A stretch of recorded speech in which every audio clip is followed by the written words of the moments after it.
I'm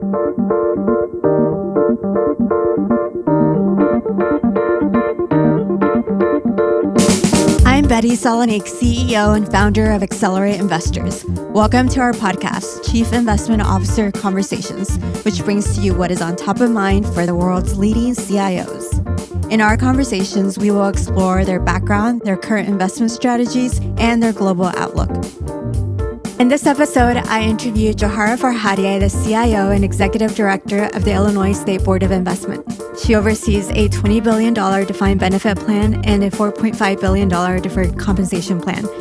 In this episode, she shares with us her career history from starting out as an entry-level person at ISBI, focusing on minority and emerging investment managers, to becoming CIO. She discusses the BlackRock Emerging Broker Council and discusses ISBI's relationship with its strategic partners. I hope you enjoy.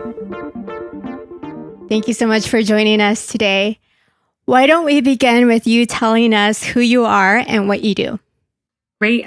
So my name is Johara Farhadieh. I'm the Executive Director and Chief Investment Officer at the Illinois State Board of Investment, which is a $20 billion defined benefit pension fund on behalf of the state employees, the judges, and the General Assembly of Illinois, as well as a $4.5 billion deferred compensation plan for state of Illinois employees. Great. I'm curious, how has COVID-19 impacted you and the way you do business? What's been your biggest challenge? Yeah, so at first I thought the biggest challenge was going to be to execute the ability to work from home, but that actually went much smoother and it was easier than I'd anticipated. I think now that we are working remotely, perhaps much longer than we'd anticipated, I think for us, it's going to be able to figure out how to pivot, how to do investment manager due diligence remotely. For me as a manager, I think I have to learn new techniques on to continue to motivate individuals working remotely, to continue to instill the culture that we have at ISBI while working remotely. Things like that I'm spending more time sort of reading, sort of talking to the staff. I used to do something where I would take the staff out every once in a while. I keep a little list to ensure that I've at least had a touch point with each staff member, whether it's a walk around the loop or a coffee, lunch. That's much harder to do now remotely. So I pick up the phone and try to call and not just talk about work, but also see how they're doing. Things like that. I think that shift is maybe a little bit of a struggle. So managing the team and setting culture, especially when we hire new employees, I think is going to be a challenge. And then determining how to do due diligence is going to be a challenge, especially on new investments. Someone recently said this to me, but the importance of like breaking bread with managers and like getting to know them maybe in a informal way is always sort of been part of their due diligence process. And for us, it wasn't necessarily part of a strict due diligence process, but it's always good to be able to kind of see people away from that conference room where you're asking specific questions. All of that is going to change. So I'm curious to see how we evolve specifically at ISBI, but overall as an industry, and sort of see what maybe the long-term impacts are of us either delaying the investments or just all accepting the new environment. Before diving further, let's step back for a bit. Would love to hear more about your background. Where are you from, your career history, and what drew you to ISBI?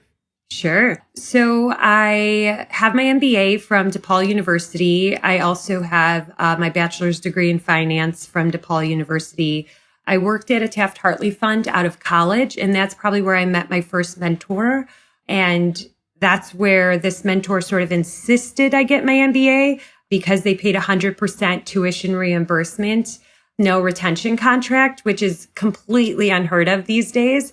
And so having that guidance from a mentor to force me to go back to school, perhaps much earlier than I'd anticipated wanting to go back to get my MBA, was in hindsight probably one of the smart decisions because I'm not in debt in terms of getting my MBA. So from there, after getting my MBA, I left that Taft-Hartley fund and moved on to the private sector doing some valuation work, and then sort of realized that I wanted to do something more meaningful, something related with investments and finance, but still something that I could be passionate about.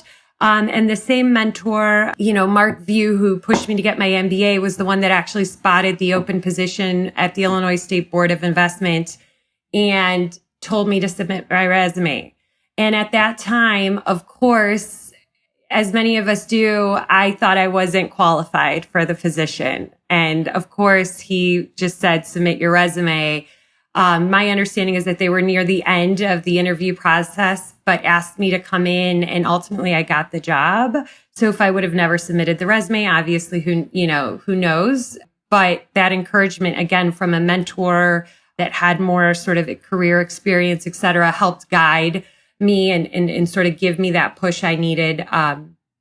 So from there, I've been at ISBI for about 13 years. I would say I sort of moved up in the ranks. My initial position was an entry-level position. And then I spent majority of my time at the Illinois State Board responsible for promoting the use of minority and women-owned firms throughout the investment portfolio.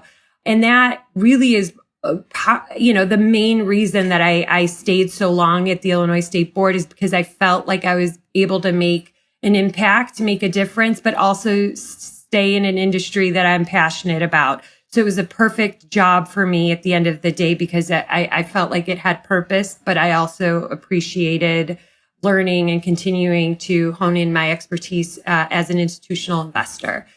And then here I am today as the Executive Director and Chief Investment Officer. Thank you for sharing your story. And I think it's always great whenever there are mentors that can help guide you and put you on a path that you might not have thought of before. You mentioned earlier that when you began your role, that you focused on the minority and emerging investment managers. How has this focus shifted since you've become CIO? That's a great question. I feel like the experience I had as a more junior person advocating for diversity and inclusion is so different than the experience I'm having today as executive director and CIO of the same pension fund. I think now I'm afforded the position and the opportunity to actually be the one to create the ideas, set the tone, and build the culture around it so that it's not just something so specific to the legislation in Illinois, which requires us to set goals to allocate to minority and women-owned firms.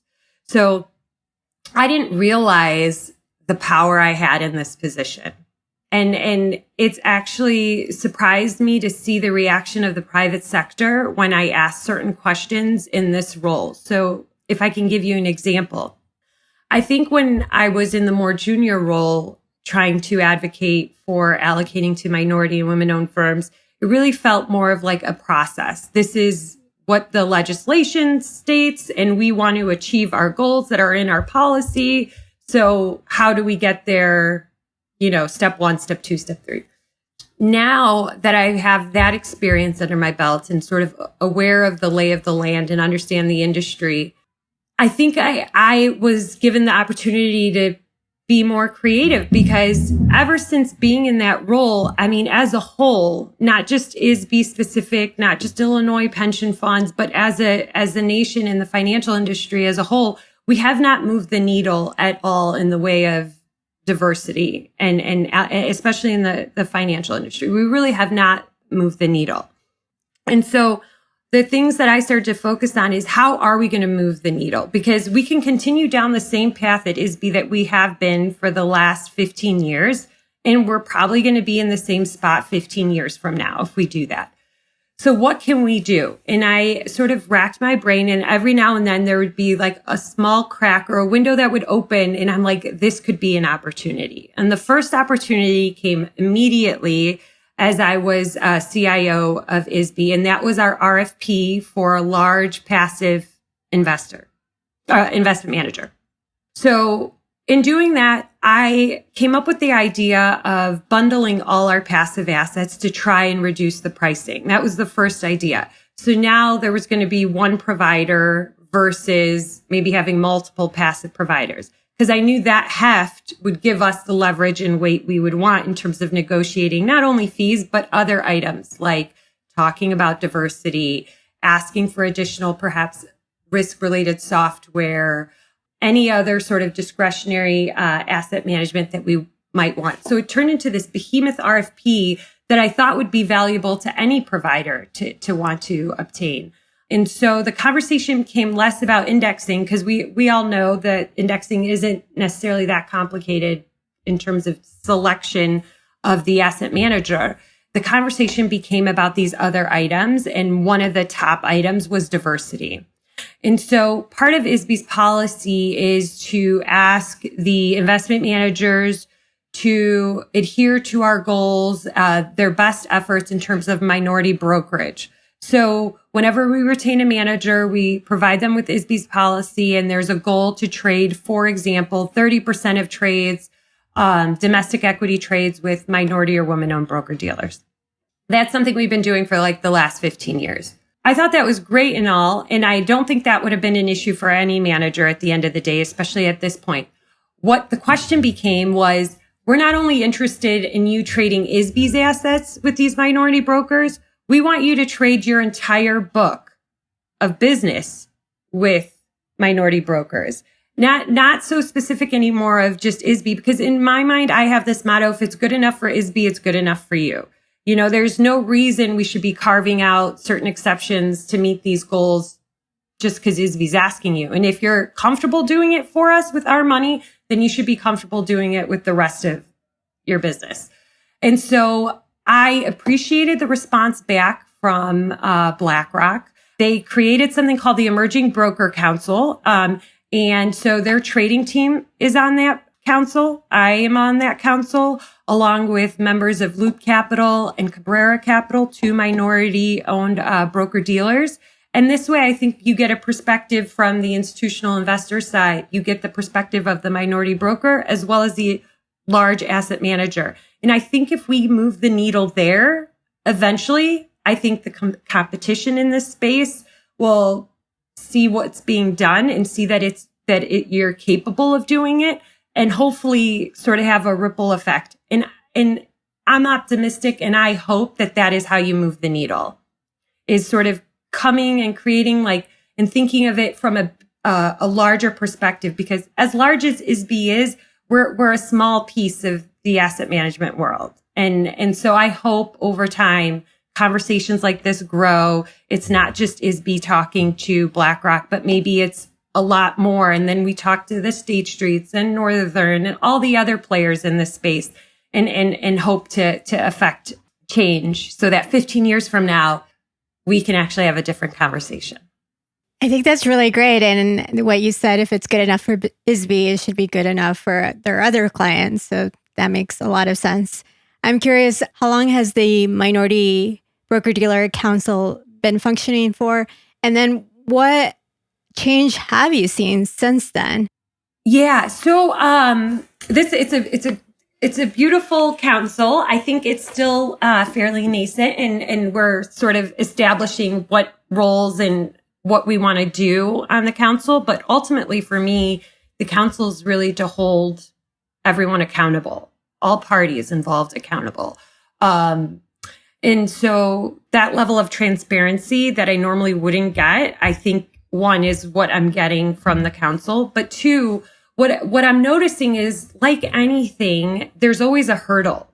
And what this council is sort of helping out is figuring out ways around that hurdle. So sometimes there could be instances where broker-dealers don't have the infrastructure or necessarily whatever it may take to do certain types of trades. Well, this forum, this council, affords us that opportunity to have that dialogue where all three parties are involved from different perspectives and can sort of hash out what that hurdle is, or hash out the solution to that hurdle. And I think that's really what the council is.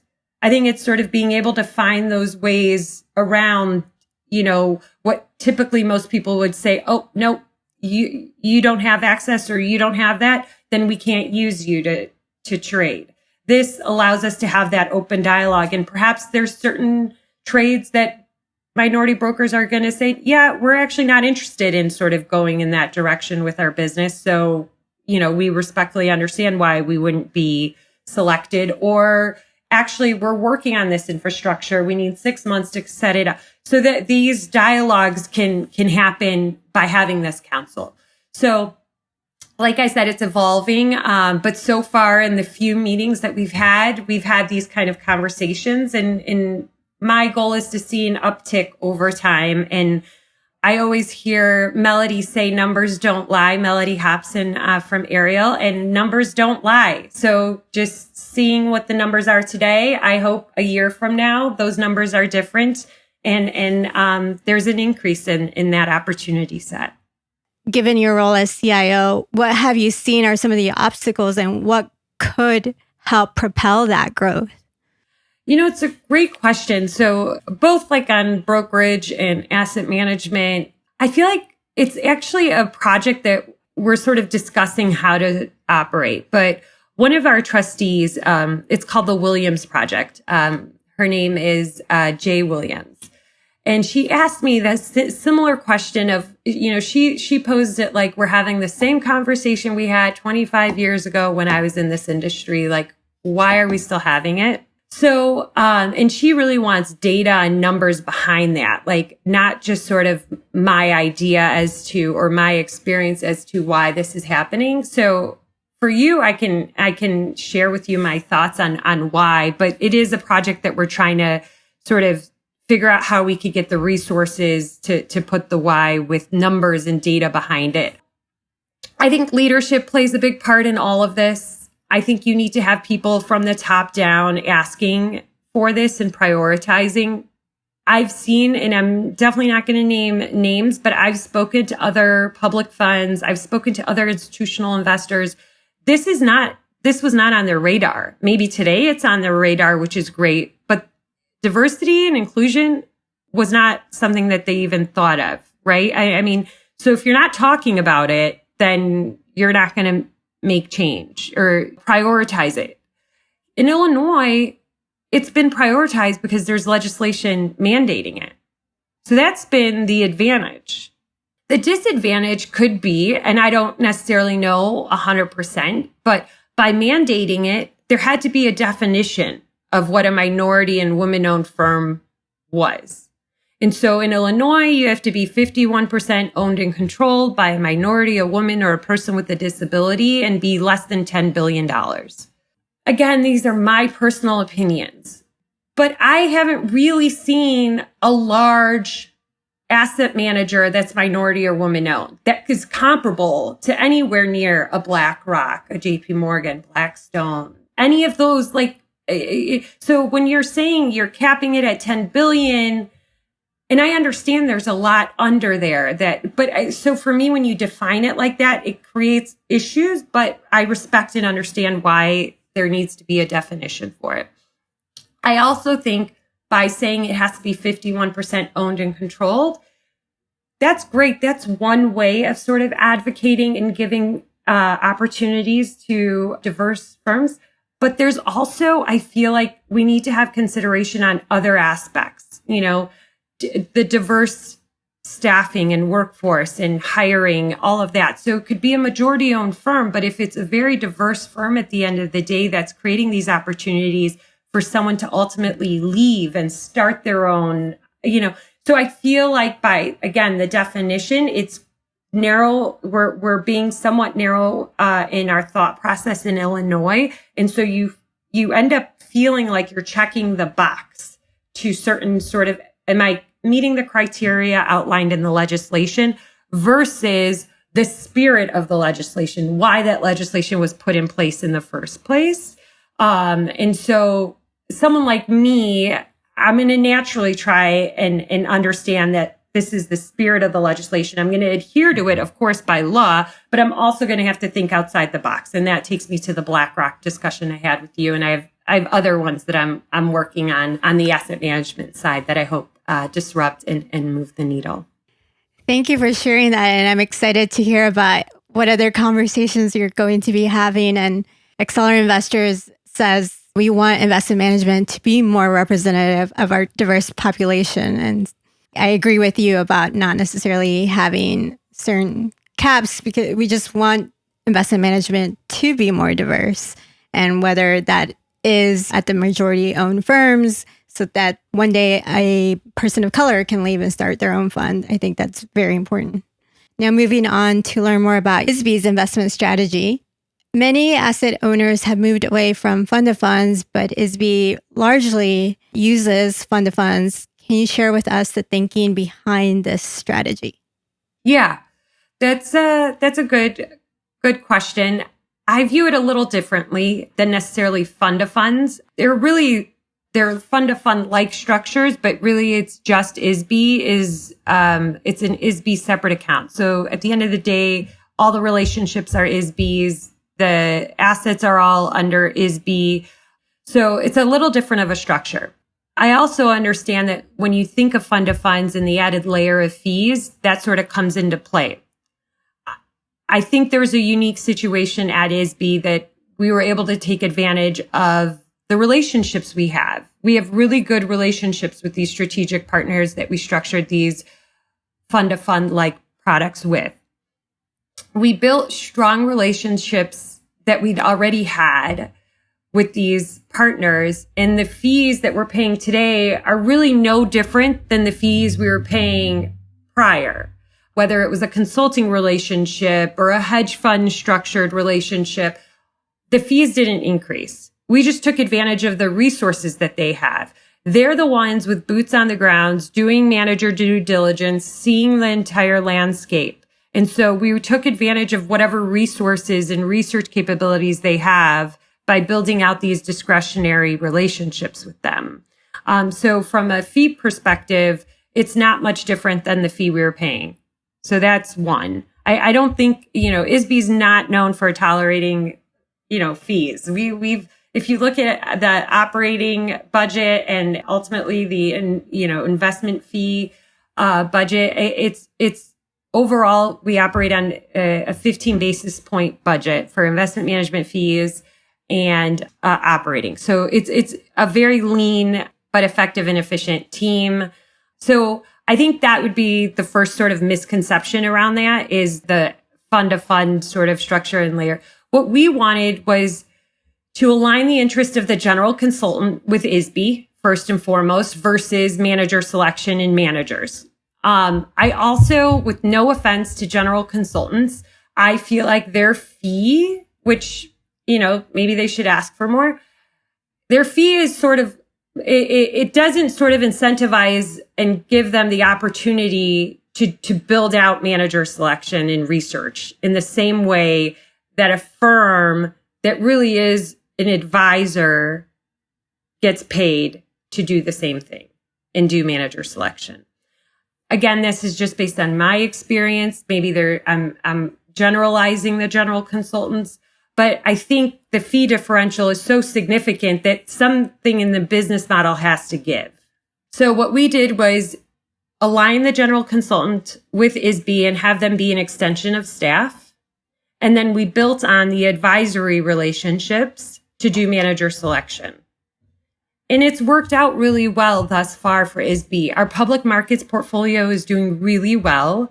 We moved away from having a very diversified public markets portfolio within each strategic partner to having a concentrated portfolio where their job is to be opportunistic, select managers that we hope can be persistent in generating alpha. And so that's worked out on the public market side. On the private market side, what I've seen work out for us is the healthy competition that's created by sharing asset classes with each strategic partner. So, for example, an opportunistic credit. So that's one allocation ISBI has. It's divided amongst three partners. We have a group called Hamilton Lane, which I'm sure many are familiar with, High Vista, and the Rock Creek group. Hamilton Lane is like a safe, large private markets consultant and investment advisor.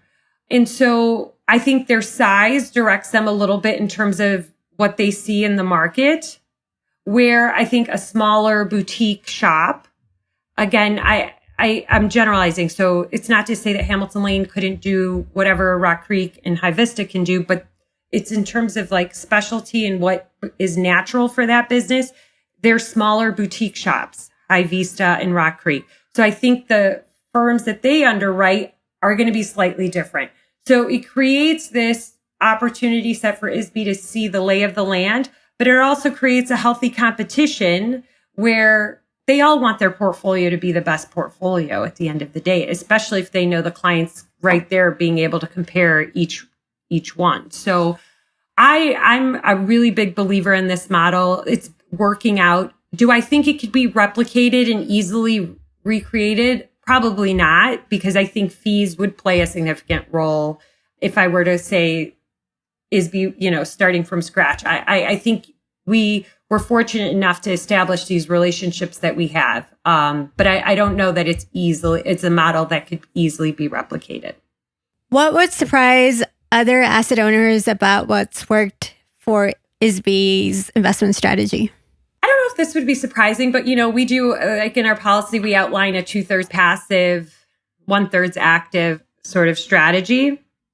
And I mean, the passive, as much as like you hear out there that passive, is not going to work for the long haul, blah, blah, blah. There's just so much criticism around it. I mean, it's worked. ISBI's public market portfolio ranked in like the top decile, and majority of it is indexed. I mean, it's working. It worked through the crisis even. So like, I get it. There's a skew to, the big names and the tech sort of names that are out there. But again, what's wrong with getting that so cheap in an index versus paying high fees to active asset managers? Now, again, it doesn't mean we don't believe in active managers. Like I told you, our public markets portfolio, the active portfolio, also played a part in adding value and between 600 to 800 basis points of alpha. I mean, so these guys are crushing it too.